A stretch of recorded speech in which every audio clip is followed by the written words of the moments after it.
है और संसदीय प्रस्ताव पास कर दे तो भी ये धन वापस आ जाएगा। और तीसरा और आखिरी रास्ता है कि हम भारत देश की तरफ से संयुक्त राष्ट्र महासंघ के साथ एक संधि करें, एक समझौता करें, और वो समझौता इस 340 लाख करोड़ रुपए के बारे में हो तो संयुक्त राष्ट्र महासंघ खुद इस पैसे को हमें वापस दिलवा सकता है, क्योंकि उसका डंडा दुनिया के सब देशों पे चलता है।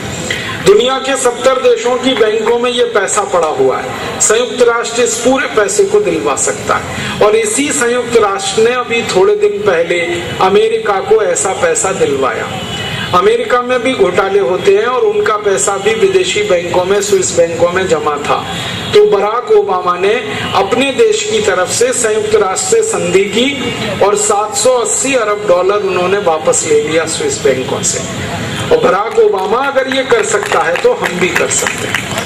तो हमने भारत स्वाभिमान की तरफ से एक संकल्प लिया है और उसी के तहत सुप्रीम कोर्ट में एक मुकदमा दाखिल करवाया है और हमारा मुकदमा भारत के सबसे मशहूर वकील राम जेठमलानी ने किया है। और खुशी की बात है कि हमारा मुकदमा स्वीकार हो गया है और सुप्रीम कोर्ट ने सरकार को नोटिस दिया है। इस मुकदमे पर सुप्रीम कोर्ट ने सरकार को कहा है कि जल्दी से सरकार सुप्रीम कोर्ट को ये बताए कि दुनिया के किस देश की बैंकों में किसका कितना पैसा है। अब सरकार ने सारे अधिकारी भेजे हैं 70 देशों में, 34 देशों में धन का पता चल गया है, 36 देशों में पता चलने की कार्यवाही चल रही है। 1 साल के अंदर ये पता हो जाएगा और सुप्रीम कोर्ट में सारी जानकारी आ जाएगी। तब हम सुप्रीम कोर्ट में ये अपील करेंगे कि सारे धन को भारत की राष्ट्रीय संपत्ति घोषित कर दिया जाए और ये पूरा पैसा वापस मंगा लिया जाए। हमें उम्मीद है कि हम ये कर पाएंगे। आप सबका सहयोग रहे, ईश्वर की कृपा बनी रहे और सद्गुरुओं का आशीर्वाद रहे तो ये मिल जाएगा। तो अच्छी बात है, वो विरोध ना करें तो प्रस्ताव पास हो जाए। प्रस्ताव पास हुआ तो कानून बन जाएगा, कानून बना तो पैसे आ जाएंगे। अगर संसद में विरोध हुआ तो भी और प्रस्ताव पास हुआ तो भी हमारा ही फायदा है, हमारे दोनों हाथ में लड्डू हैं। प्रस्ताव पास हुआ तो कानून बना, पैसे आ गए। नहीं पास हुआ तो देश देखेगा कि बेईमान और हरामी कौन कौन है जो विरोध कर रहा है। फिर हम क्या करेंगे? अगर प्रस्ताव पास नहीं हुआ तो सन 2014 में लोकसभा का चुनाव आएगा, तब सारे देश के चुनाव क्षेत्रों में घूम घूम कर हम उन नेताओं को हराएंगे जिन्होंने ये प्रस्ताव पास नहीं होने दिया और उनकी जगह ईमानदार सांसदों को चुनकर लाएंगे संसद में। और हमारी तैयारी है कि 2014 में 400 ईमानदार सांसदों को हम इस देश में से चुनकर लाएंगे। आप बोलेंगे 400? हाँ 400। कैसे? भारत में परम पूजनीय स्वामी रामदेव जी जिन्होंने ये अभियान शुरू किया, उनके साथ भारत के 70 बड़े बड़े संतों ने सहयोग देने का संकल्प कर लिया है। एक बहुत बड़े संत हैं परम पूजनीय स्वामी सत्यमित्रानंद गिरी, एक बहुत बड़े संत हैं परम पूजनीय स्वामी अवधेशानंद गिरी, एक बहुत बड़े संत हैं परम पूजनीय स्वामी जयेंद्र सरस्वती, एक बहुत बड़े संत हैं परम पूजनीय स्वामी गोविंद देव गिरी, एक बहुत बड़े संत हैं परम पूजनीय मुरारी बापू, एक बहुत बड़े संत हैं परम पूजनीय सुधांशु महाराज, एक बहुत बड़े संत तुल्य व्यक्ति हैं डॉक्टर प्रणव पंड्या, गायत्री परिवार। ऐसे 70 बड़े बड़े संगठन और संतों सन्यासियों ने तय कर लिया है कि पानी अब सिर से गुजर गया। भ्रष्टाचार के खात्मे के लिए ये सारे संत 2014 में एक एक संसदीय क्षेत्र में जाएंगे और 400 तो क्या 500 सांसदों को ये जिता लाएंगे। क्योंकि ये जो संत है ना, इनके सारे भक्तों की संख्या एक दिन मैंने जोड़ी तो इनके भक्त इतने हैं पूरे देश में कि वो इकट्ठे होकर वोट डाल दें तो 514 सांसद जीत जाएंगे। असंभव नहीं है ये काम, आसानी से होगा। संतों के आशीर्वाद से ये काम होगा। 514 सांसद जीत गए तो पार्लियामेंट में 1 मिनट में बिल पास होगा, 340 लाख करोड़ आ जाएंगे। और ये धन इतना है, 340 लाख करोड़ का सोना खरीद लिया जाए तो भारत के 25 करोड़ परिवारों में हर एक को 100 किलोग्राम सोना दिया जा सकता है। 1-1 क्विंटल सोना हर परिवार को दे सकते हैं। इतना बड़ा धन है। और इसी धन से भारत की गरीबी बेकारी मिटा सकते हैं। इसकी योजना हमने बनाई है, हर भारत के गांव में 100-100 उद्योग लगाएंगे। जैसे जिन गांव में कपास पैदा होती है वहां खादी उद्योग लगाएंगे, जिन गांव में गाय है वहां मूत्र इकट्ठा करके गोमूत्र की दवाओं का उद्योग लगाएंगे, जिन गांव में गाय बैल भैंस गोबर है उनका उसमें गैस निकलती है मीथेन, उसके प्लांट बनाएंगे। गैस को सिलेंडर में भर के गाड़ी चलेगी, घर का खाना बनेगा, बिजली बनेगी। जिन जिन गांव में आलू पैदा होता है वहां आलू के चिप्स बनवाएंगे, जहां टमाटर है वहां टमाटर सॉस बनेगा, जहां आम पैदा होता है आंवला पैदा होता है।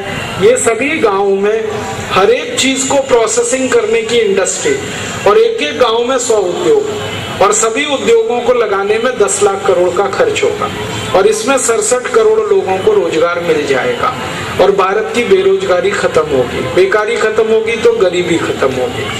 बाद में फिर गांव-गांव सड़क बनाएंगे, हर गांव में स्कूल खोलेंगे, कॉलेज खोलेंगे, हॉस्पिटल बनाएंगे आयुर्वेद के, हर गांव के किसान के खेत को पानी मिले इसके लिए तालाबों की व्यवस्था करेंगे।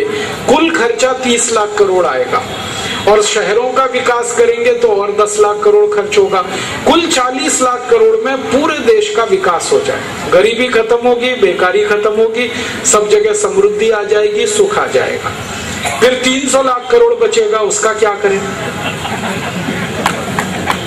उसको बैंक में जमा करेंगे, उसका हर साल 30 लाख करोड़ का ब्याज आएगा, और अनंत काल तक भारत देश के बजट को हम बना सकेंगे बिना एक पैसा टैक्स लिए हुए।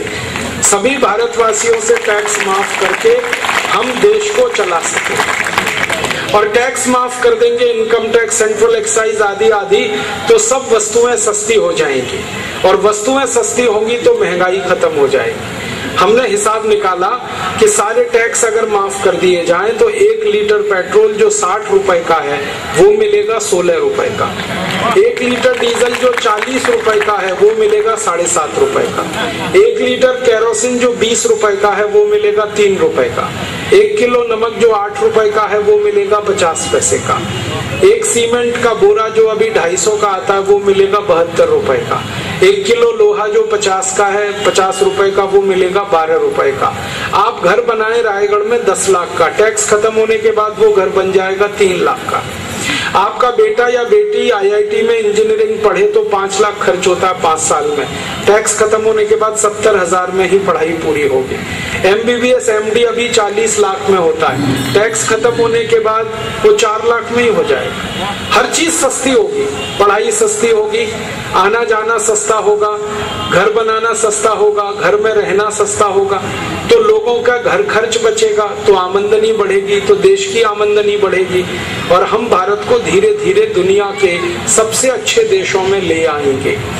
और एक बड़ा काम होगा, जब सारे टैक्स हम खत्म करेंगे ना तो बेईमानी खत्म हो जाएगी, सब ईमानदार हो जाएंगे। इनकम टैक्स नहीं होगा तो ब्लैक मनी नहीं होगा, ब्लैक मनी नहीं होगा तो कोई घोटाला भ्रष्टाचार नहीं होगा। आज हमारे देश में सारी बेईमानी शुरू होती है काले धन से, काला धन ही नहीं होगा तो बेईमानी सवाल ही नहीं उठता। और फिर कोई करेगा अगर बेईमानी तो उसके लिए कठोर कानून बनवाएंगे कि जिसने बेईमानी की, पैसे खाए, रिश्वत लिया, 3 महीने में उसको फांसी की सजा। और 2, 4, 10 नेताओं को जिस दिन फांसी पे लटका देंगे उसी दिन सारा देश सुधर जाएगा। और एक बड़ा काम करना है कि भारत की बहुत सारी जमीन चीन के कब्जे में है, करीब 72,000 वर्ग मील, ये वापस लेनी है।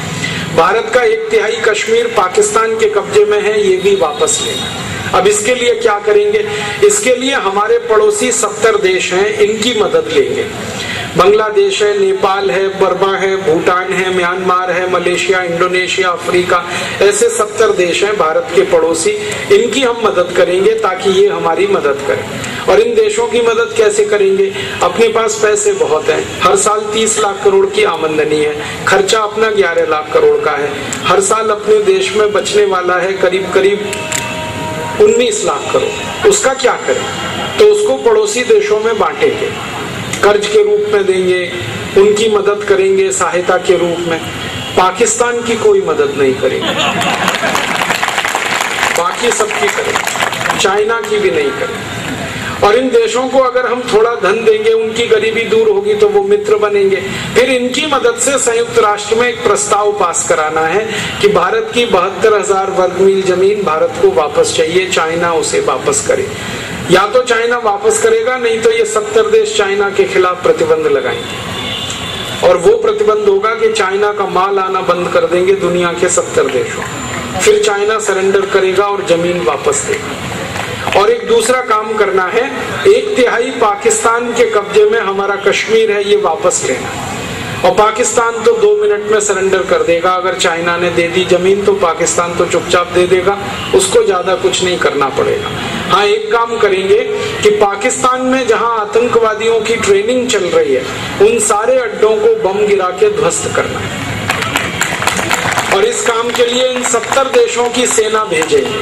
अकेला भारत नहीं करेगा ये काम, 70 देश मिलके करेंगे, ताकि पाकिस्तान ची चू ना करे जा। भारत करेगा तो वो चिल्लाएगा, 70 देश करेंगे तो चुप बैठेगा।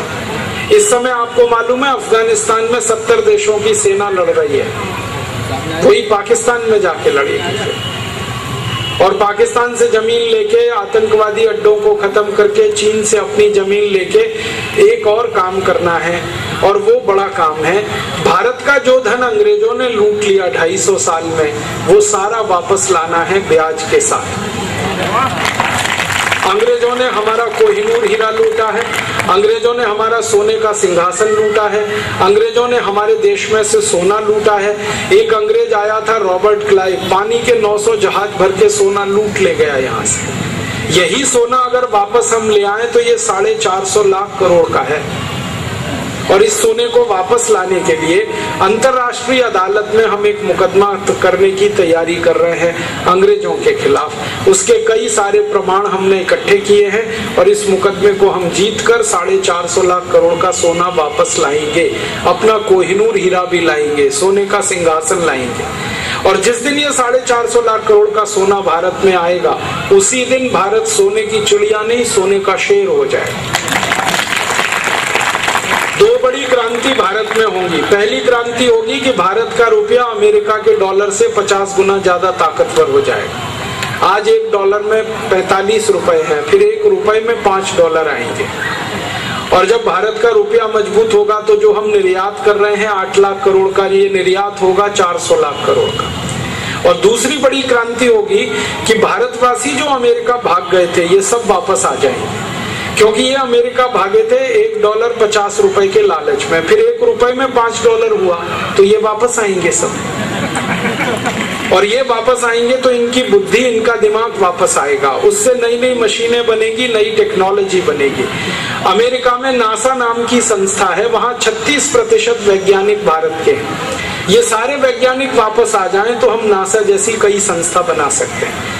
अमेरिका में MIT है, मैसाचुसेट्स इंस्टीट्यूट ऑफ टेक्नोलॉजी, वहां 30% वैज्ञानिक भारत के। अगर ये आ जाए वापस तो हम MIT अपना बनाएंगे, तो नई संस्थाएं बनाएंगे, नई टेक्नोलॉजी बनेगी, नई मशीनें बनेगी। पहले ब्रेन हुआ, अब ब्रेन गेन होगा।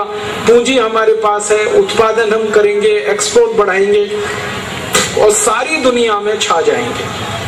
भविष्य में हमारा उद्देश्य है कि भारत विश्व गुरु बने, जगत गुरु बने, सोने का शेर बने, समृद्धशाली बने, वैभवशाली बने।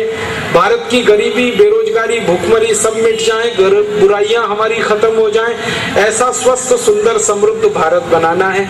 इसी के लिए ये भारत स्वाभिमान का आंदोलन है। आपसे इसमें थोड़ी मदद चाहिए। आप बोलेंगे क्या मदद चाहिए? भारत स्वाभिमान के आंदोलन में आप जुड़ जाइए, हर एक व्यक्ति इसमें सदस्य बने। हम भारत में 15 से 20 करोड़ नागरिकों को इसका सदस्य बना रहे हैं भारत स्वाभिमान का। आप भी इसमें जुड़ जाए। आप जुड़ेंगे तो क्या करना है, मात्र 11 रुपए दान देकर आप भारत स्वाभिमान के सदस्य बन सकते हैं। और इसके लिए हमने सभी पदाधिकारी और हमारे योग शिक्षकों को रसीदें दी हुई हैं। आप किसी भी पदाधिकारी से रसीदें ले लीजिए और उनसे मांगिए कि हमें 11 रुपए का सदस्य बनाओ, वो बनाएंगे। आप इसमें जुड़ जाएंगे। ऐसे 15 से 20 करोड़ नागरिकों को जोड़ने का लक्ष्य है और रायगढ़ जिले में 10 से 15 लाख भारतवासियों को हमें सदस्य बनाना है। और इसी कार्य के लिए परम पूजनीय स्वामी रामदेव जी रायगढ़ आने वाले हैं। जनवरी के महीने में 2011 में उनका बड़ा भव्य कार्यक्रम यहाँ होना है।